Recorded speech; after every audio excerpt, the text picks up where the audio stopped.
first Black Friday, we did one sale.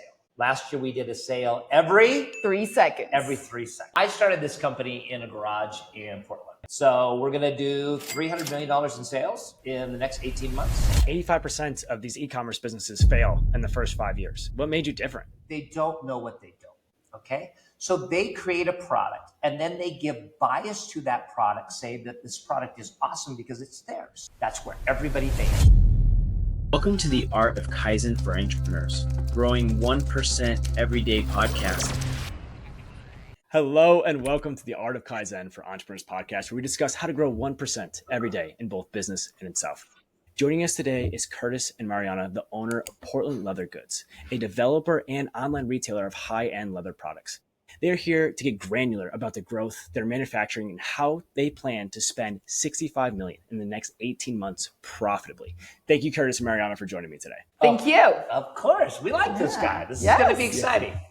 Oh, for the listeners on here, you better keep on for this one because these guys are already a ball of energy. Before we even started the podcast, they were getting at me, and I'm super excited to learn your backstory, to understand you guys a little bit more, to understand how you have so much love and passion for what you're currently doing and the animation that came out of you in the first 5 minutes of talking to you. So can you give me a little background story? Give me a little understanding of how you created this business and how you got to where you are today. Okay, so I started this company in a garage in Portland, and I had a girlfriend at the time. Not this one right here. And she had a bad job. I said, quit your job and I'll create up a $100 million company. And she's like, what? And like, that's not, what do you mean? You can't do that. And I said, yeah, just quit your job. I'm an internet marketing genius. And she said, no, you're not. You're like the laziest man I've ever met in my entire life. Like all you do is yoga and sit around and watch Stargate. Like there's no possible way you can figure this out. And I did. And then we went to art festivals the first year. Broke every record at every art festival we've ever been. We were doing 40,000 a weekend at some art festivals. Went on to Etsy, became a top 50 all-time seller in less than 18 months. Went on to Shopify in 2017. And I remember our first Black Friday, we did one sale. Last year, we did a sale every 3 seconds. Every 3 seconds.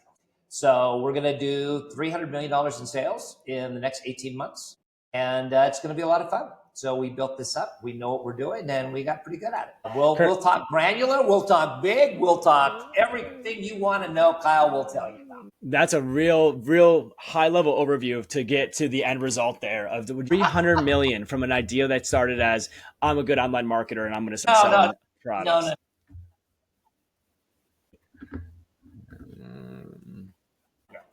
So I have to ask, why go into this product line? Why out of all things, if you found yourself as a professional, as a digital marketer, you could have done anything. Why go into leather goods?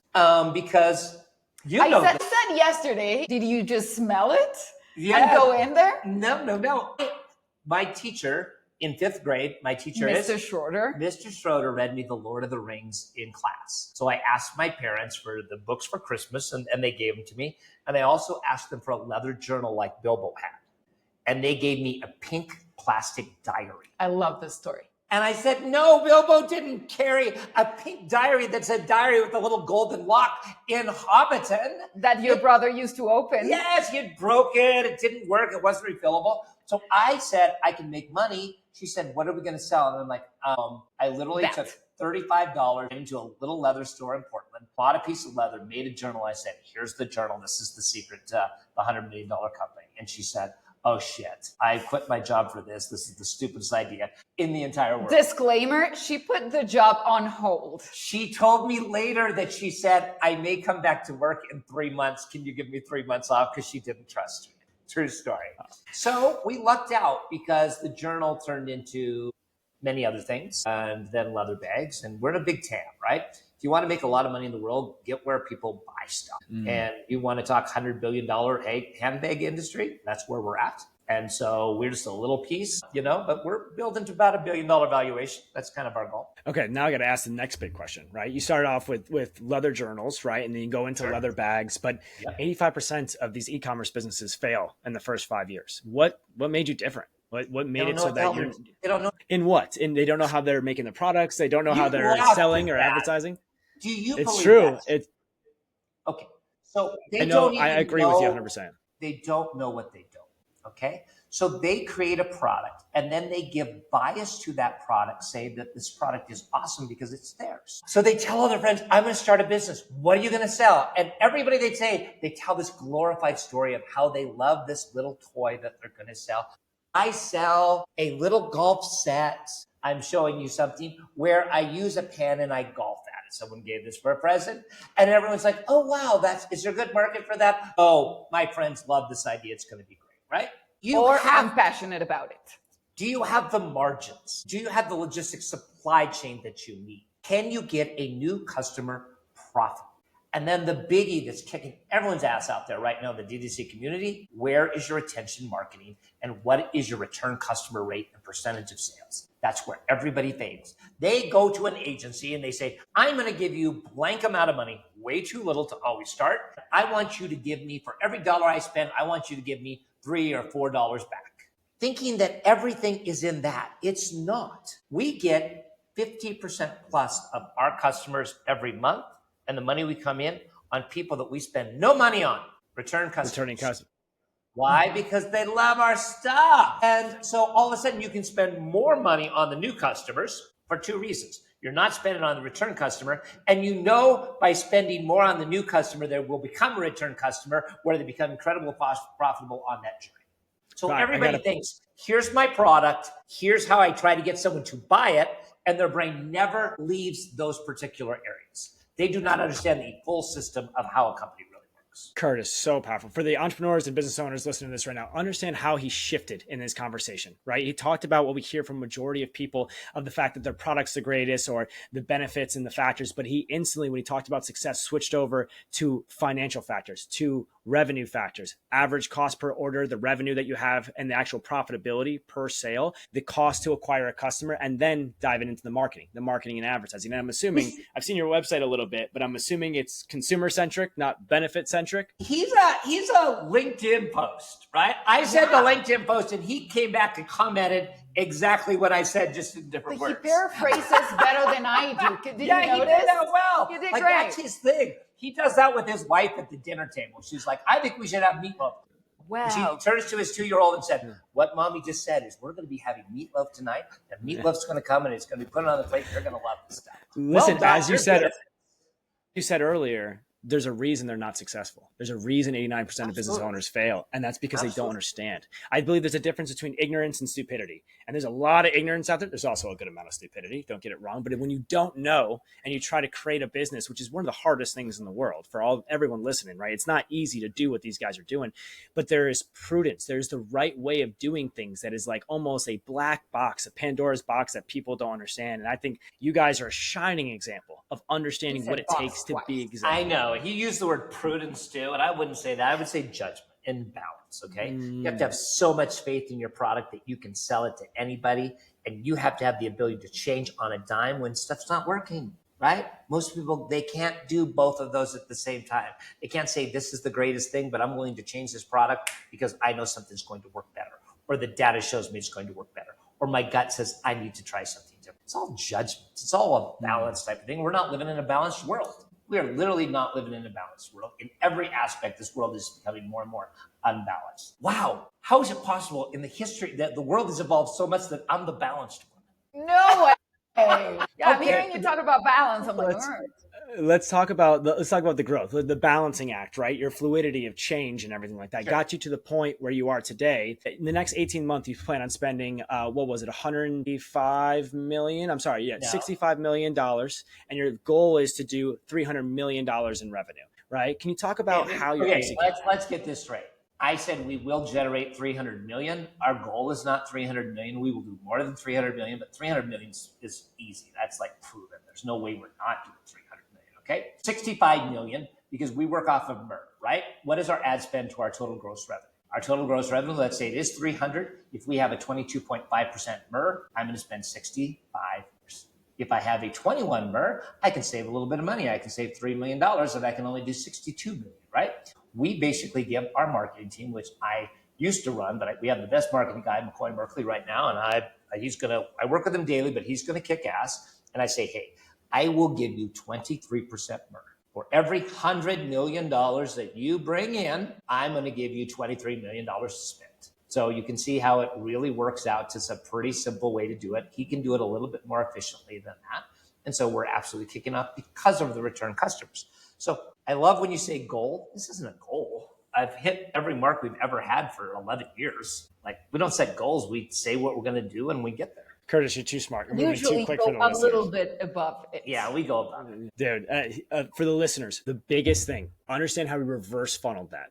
I want to hit a revenue goal. This is where, goal. I'm going to hit this revenue. But to hit this revenue, I need to understand that I need to spend X to actually get there. Right? He's reverse funneling. This is where I'm going to get, and this is how much I know I have to spend by my understanding of acquisition of customers, the lifetime value, the return rate of those customers allows him to reverse funnel the data to say, this is where I need to spend to hit that goal and go beyond it. I love that.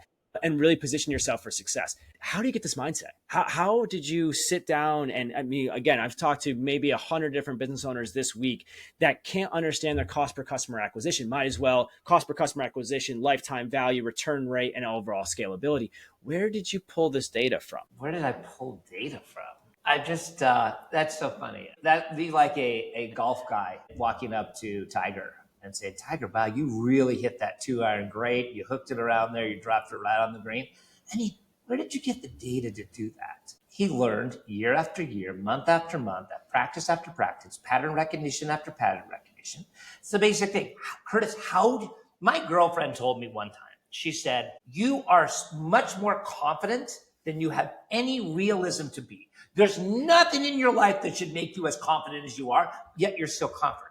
And I'm like, it's pattern recognition. I say I'm going to do shit, and then I do it, and I'm successful. So the next thing I do, I figure it's going to be successful. Not because I planned it out, but I know that if I move forward, stuff is going to happen. I will solve the problem. I will overcome that. And I'm going to go kick ass. And at the end of the year, I'm going to say, dude, we nailed it every year. I said we're going to do 1 million. We did 1 million. That's crazy. I said we're going to do 2. We went 2, 4, 8, 16, 32, 64, 128, and now we're going to do 200. Look at you mathing it out. I know. We were just recently talking about data. Yes. And it was like, what is data good for?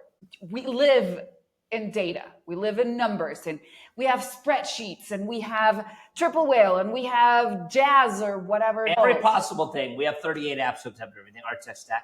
And I tell people this. Data is bullshit unless it can help you make a decision. Hey, I sent you this 38 thing of a document of data. I'm like, great. What can I see in that data that can help me make a decision? It doesn't help me make a decision, then the data did me absolutely no good. It's the same as if I looked at it or not. It is the cat in the box shortage? Is it cat in the box or not? Does not matter if it does not help me make an actionable decision. So data-driven companies can get lost in the data and they don't know what the hell they're doing. I need to simplify it down and say, what is going to move us forward? Because I've got to build in upside because stuff is going to happen this year, right? Things are going to go. Meta's going to do the crap they've been doing in May and June, right? Because of acquisition, money's going to be more expensive. People are going to want everything's going to happen against you. What are the 5 to 10 things that I'm going to evolve throughout the year that are going to overcome that so I still beat whatever estimates I think we're going to do? What are those things? What are the actual data points that you find to be the most valuable? I cannot answer this for most people, but you were able to see our camera before we started. And you saw in the background, in my foreground of what I'm looking at the largest leather bag manufacturing in North America. Okay. Now I started in my garage. Then we went into a little building in Portland. And I remember we bought the building. It was 24,000 square feet. I was going to say, that's not a small building. Yes, but we were doing everything in there. We had the manufacturing, the marketing, the photo studio, all of our shipping were out of there, everything. Okay. We had a guy come to us in 2020 and he said, if you let me just do your SEO, pay me this amount for every month for the next 5 years, you'll need 4 buildings this size. Our manufacturing is now 250,000 square feet.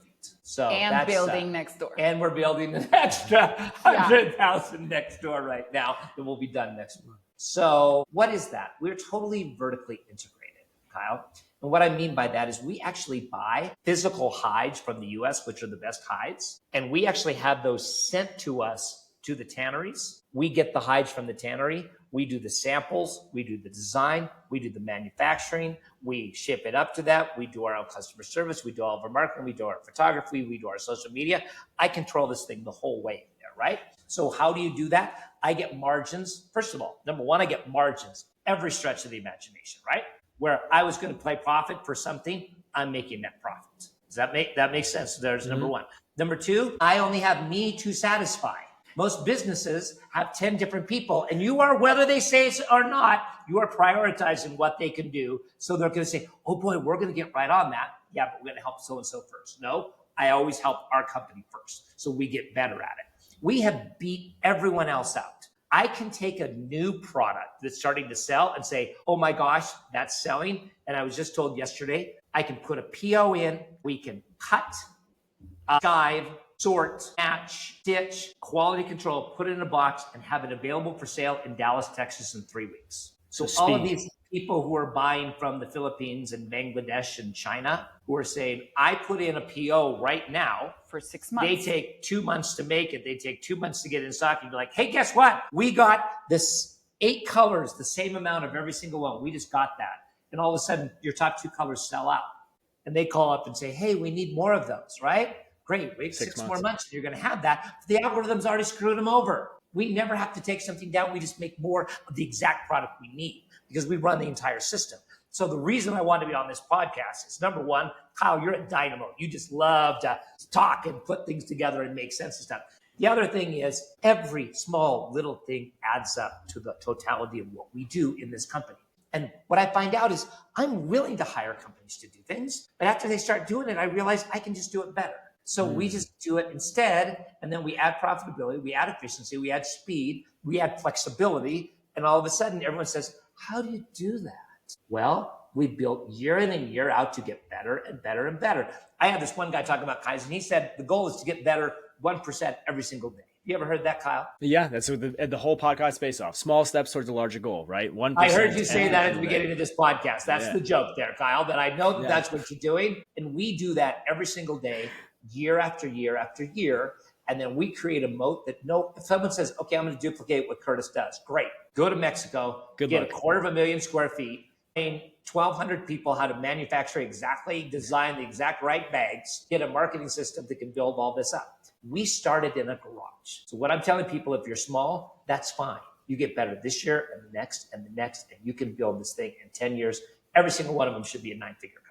Every single one of them should. Curtis, you get me so ecstatic. I mean, for all the listeners out there, I've been smiling for the last 18 minutes straight because of how animated he is, but not just animated, educated, right? Listen to the small golden nuggets that are coming through this, the linear integration, the speed to execution, the control that he has, the understanding his KPIs and data points that are actually the necessity he needs to grow his business. Everything from how much ad spend he needs to have to his profitability. Yeah. Curtis is very good. Curtis is very good. Too, right, Kyle? Yeah. Oh, dude.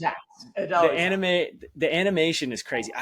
So you brought up something before that I want to bring back up. Okay. You talked about your confidence. You talked about your envisionment for the future, your confidence in going after, even if some people say you shouldn't have it, you still had the confidence that you're going to be successful. Do you think that's the missing part for a lot of other entrepreneurs and business owners? We were saying yesterday about balance, and I was just about to ask, is that what getting a partner does? But you don't quite believe in partners. I don't really believe in partners. Again, I believe that most people live on two sides. They fake it till they make it and they never make it. It means they're always faking their confidence.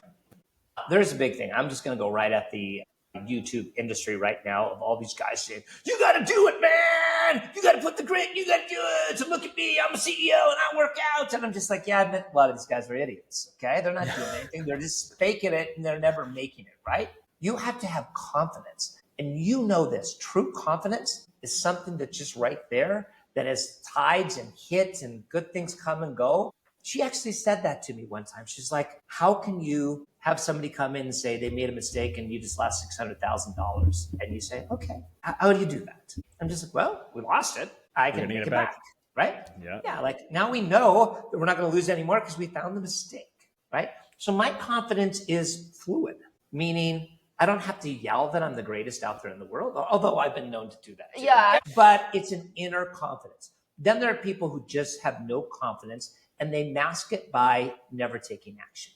They mask it by saying, I'm thinking about it. I'm planning. I'm working on it. I'm researching. We're having a meeting then to do that. I'm just like, shit. Like right now, I do something different, Kyle. And if anyone listens to this, if you're the CEO, if you're running a company, and you're running meetings, this is what I say. This is the effing meeting. They come in, they're like, yeah, we should talk about it. Let's have a meeting on that. I'm like, this is the meeting. Like we're sitting together right now. By the time we leave here, they're like, okay, tell us the answer, Curtis. I'm like, I don't know the answer. I have meetings to talk, to come up with something that we didn't have before the meeting. Most people in the world say, give me a week and I'll give you a presentation. And they come in and then they spend an hour telling you what they think. You're not evolving. You're not growing. You're not fluid. You're not flexible. We start a meeting and they're saying, what are we going to talk about? I'm like, hell, I don't know. Let's just start talking. What about that? And I ask them weird different questions. They say to them, I'm like, do you know that number? Do we really know what that number is? I'm not sure. I think it's this. Dude, you have a computer right in front of you. Get your laptop and find the exact answer. I find in business, Kyle, number one thing, I've said this a lot lately. I've said this on stage when we're talking all over the world. I say some things are actual facts. You can look them up. I've sat at tables and watched people debate for 60 minutes, something they could have looked up in 30 seconds. Use ChatGPT like an old person. Just look shit up and figure out what the hell it says. That's the answer. But That's get real the answer. Answers. That's a big one, right? A real answer. I'm going to give you a silly thing. People were annoyed last night. We're sitting around, we're watching baseball because I've got some guests at my house. And they're not stealing base. And I'm like, I'd steal more. They're like, no, you got to be careful stealing. I'm like, I'd steal. What percentage of people stealing second base are caught? What percent? Yeah, I would. They're like mine's 50-50. I'm about to type it up in Google right now because that's my mentality. Is I want to get a real answer. Let me give you a guess. Let me give you a guess of let's say 30% actually make it to second base. 80% are successful. Wow. Why not risk it every time? More? How about right? But it's shorter. So how about stealing third base? 70%. 82%. Okay. So they were like, whoa. And okay, but what percentage try? Did we look that one up? Well, what they basically do is, well, he's a good runner, and here's what this is, here's what there is. But the average person hitting basically hits, let's say in the majors, 270, right? And they're getting to the base at 20. So I would be saying, what are the chances that guy hits into a double play if you're on first base? What are the chances that he's actually, the hit is going to get you to third? Hell, I'd just say I would probably run a little bit more. Now, this is a metaphor. Every baseball person comes and say, Curtis, you don't know what the hell you're talking about. But I do know the stats for 2024 in stolen bases, and that's what it was. And I'm going to tell you, if I'm standing on first in business and that guy's looking me over, I'd be looking at him saying, dude, you know I'm running. You know, I dare you. Hey, catcher, you got 3. It's going to be one of the next 3. I'm running, so I want you freaked out that I'm going to steal this base because that's what it is. I am not in competition with everybody else out there. People always say, who's your competition? Nobody. But I'm going to beat them, whether my competition or not, because I am going to win because I'm going to steal second, I'm going to steal third, and then I'm just going to stroll on home. They're halfway through the play, and they're not even going to know that I'm wandering home, right? That is what business is about. How do you take that risk? How is it so natural that when you get on base, you're not saying, what are the odds of me getting caught? I'm saying, I am most likely going to get to second base. Now, I'm not even a baseball fan. We are just recently baseball fans. Just recently, yeah. You should hear me talk about basketball. That'll go crazy, Kyle. Oh, I gotta pause you saying, Curtis, you're absolutely incredible for this podcast. The amount of information that you're feeding to our listeners right now is incredible, but I want to make sure the listeners are putting together the full circle. He mentioned something before about how business is fluid. It changes constantly, but you have to be confident around your business and around your product. And at the same time, what he just mentioned there, it has to take risks, right? That is such a combination of different aspects that most people can't truly understand. You have to take risks in your business, be confident about the long-term success. You have to be fluid with your products and be able to change while still pushing and presenting yourself the right way. This is true premier entrepreneurship. I mean, you should be gloating a little bit more because I've done a lot of these and you're a badass, man. Don't tell him that. Don't tell him that. Don't go there. There's that confidence just exuding right now. Wonderful. You gloat just enough. But I got to ask you my next question here because, animated, you're super happy, you're excited, you love business. But with every entrepreneur, there's trials and tribulations. There's difficulties that come through. And a lot of us look like yourself. You look at it as a challenge that improved you and made you better throughout time. Could you give a little story to our listeners of something that came to you as a major challenge, a major difficulty that allowed you to improve yourself and become a better entrepreneur, a better business owner because of it? No, I've always had it. It's been easy. No, we have a list. We talked about this on We did a stage. present in Napa, California, and it was like the 5 decisions that we could have crushed us, right? The problems. I'm going to skip forward into COVID. We were making everything out of Portland, Oregon. COVID came, and basically we're shut down. We're out of business. We got a month worth of product because we are custom making a lot of stuff. Yet can't have people working, so we're out of business, right? I put on double masks. The famous quote is Maverick McCoy-Merkley, my marketing guy, said, "Books will be written about people who got afraid and people who were bold. This is not the time to be afraid." We're still waiting on our book. Yeah, we haven't had the book, but we got that title, man. It's fantastic. Yeah. I flew to Mexico and we got 5. A guy I trust, her friend, said, "Give me some sewing machines and a place to plug them in and I'll start making." We had 5 of those sewing machines shoved up against a wall in a big building. And we have a picture and it's just staggering. There's these little machines in this big building. And they started making it. And then we grew and we grew and we grew and we grew. What happened is that all the shoe companies shut down. So all the artisans, the skilled sewing people, everybody was out of a job. And all of a sudden they found out they could work for this gringo here and make really good money. And he's going to treat you nice and he's going to help your family out. And you get to make leather bags and they absolutely love it. So people love working for us. I don't know how relevant this is to a podcast. It's this guy, Fabian, he had his family come and check out the factory.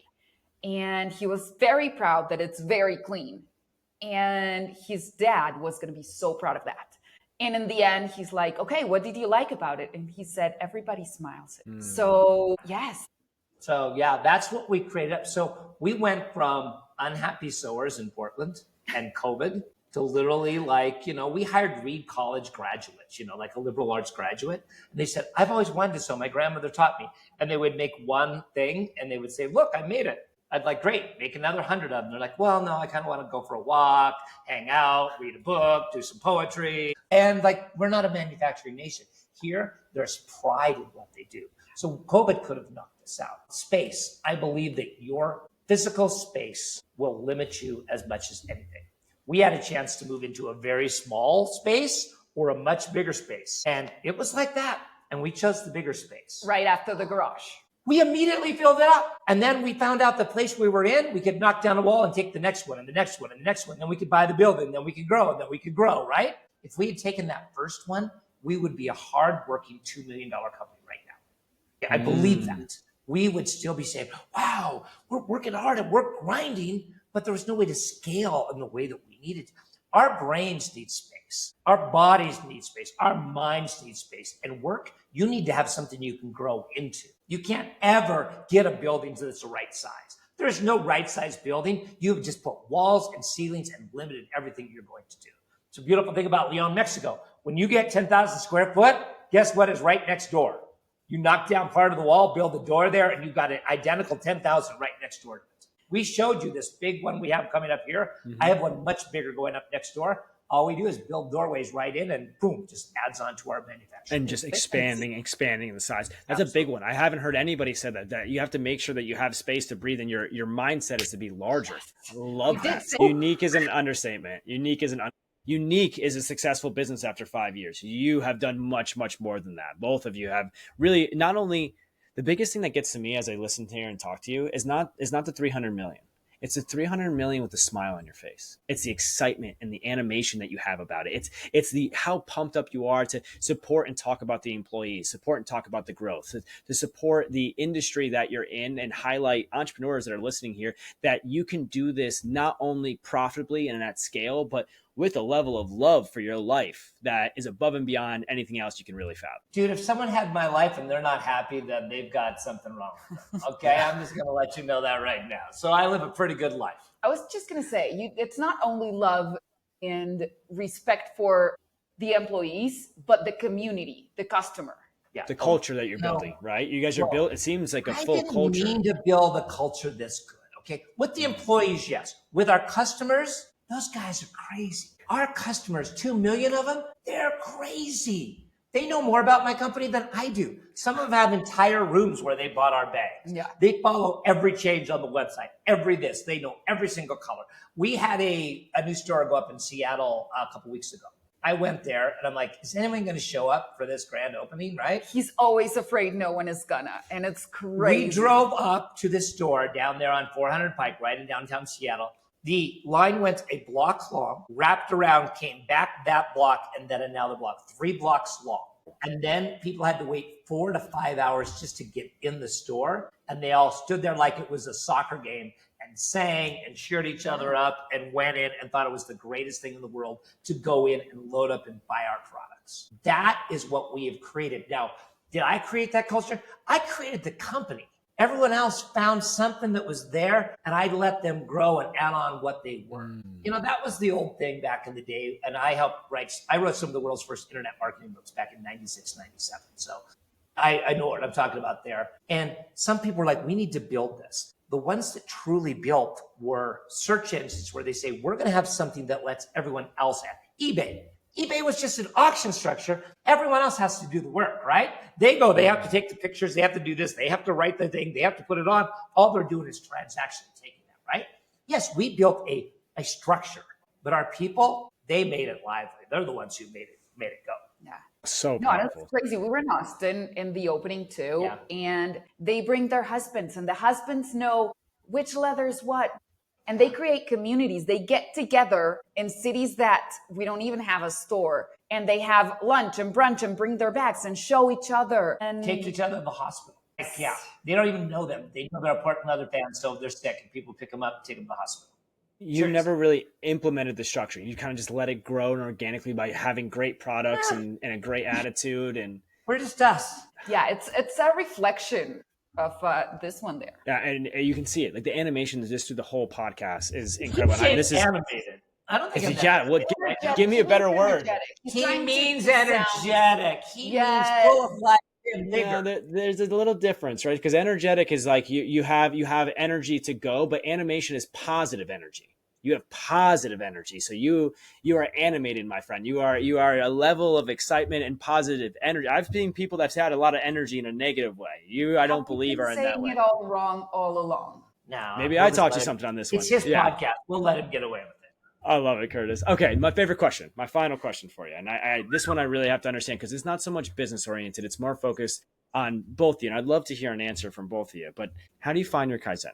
As an individual, as an entrepreneur that's building this business, that's living a life that you love, what do you do every day to make sure that you're constantly moving forward 1% in both business and in self? How do you improve daily? We have been talking about that a lot personally and about our lives. And this is a conversation. She picks me up every day at my house and brings me and we talk, and she's like my sounding board. And I said, hey, for the next 30 years of my life, the easiest way to look at it is I need to have a bigger world.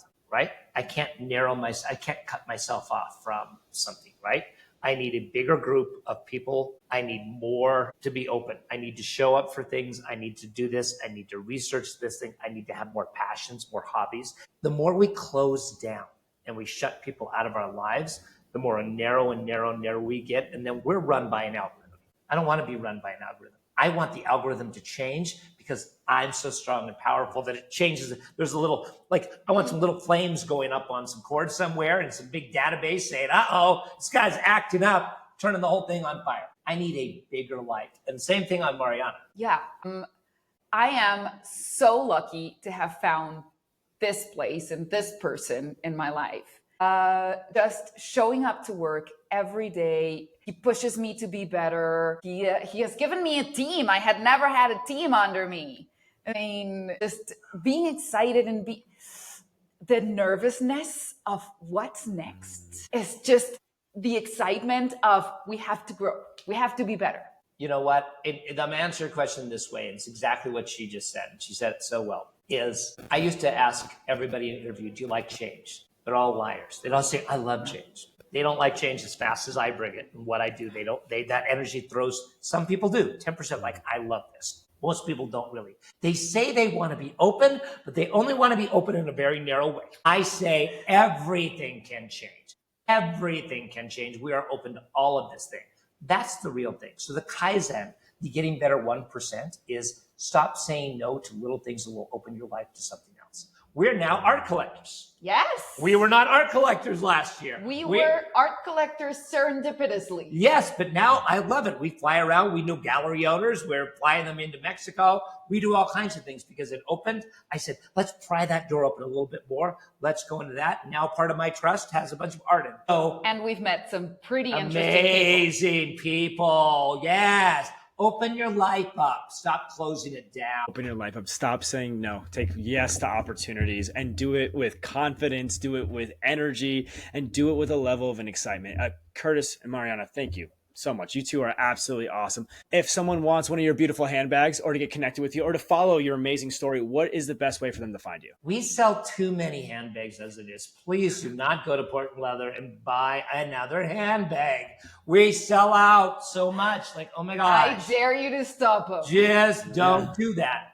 If you want us, about a year ago, I just set my computer down at 0 followers and 0 connections. And literally, we go places now and people know who we are because they know that we're exactly who we say we are. Because many mornings we do a video and we start it by me hitting the button and it goes 3, 2, 1. And I start talking and she has no idea what I'm going to say. And we do a 3-minute video about what is hitting us that day, that moment. I had an employee one time, and I'm sorry to make this extend, but we're going to extend this. She came back after a 3-week vacation in New Zealand. She said, what has happened?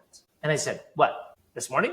Last night? Yesterday? Last week? Like in 3 weeks, everything has changed in this company, right? People who once a month say, let me tell you what's happened in our company. That is nothing. What really happens is every minute, every hour, every day, and those things stack up, boom, 1% to create what your life is. That is truly the embodiment of Kaizen. Go ahead, Mariana. When they asked us to be on stage, they're like, you have to bring your LinkedIn persona.